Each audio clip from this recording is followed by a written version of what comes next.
How to recover lost ChatGPT conversations. Hi everyone, I'm here to assist you today. Without any delay, let's jump right in. First, open ChatGPT app on your device. Make sure you're logged into your account. Then click on two lines at the top left corner of your screen.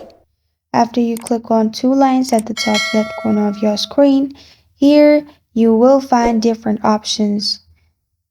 Simply search for the conversation here as it will be saved automatically. If you can't find it here, click on your name at the bottom left. In your name, in here, scroll down and click on Data Controls. After you click on Data Controls, it will lead you to this page. Click on View Archived Chats. After you click on View Archived Chats, here you'll find different chats. Sometimes your chat may be in here as well, so make sure you check it here as well. And this is how to recover lost ChatGPT conversations. Thank you for joining me today. If this video helps you out, please leave a like and subscribe for more. Got a question or want to suggest a topic? Comment below. Thank you for watching.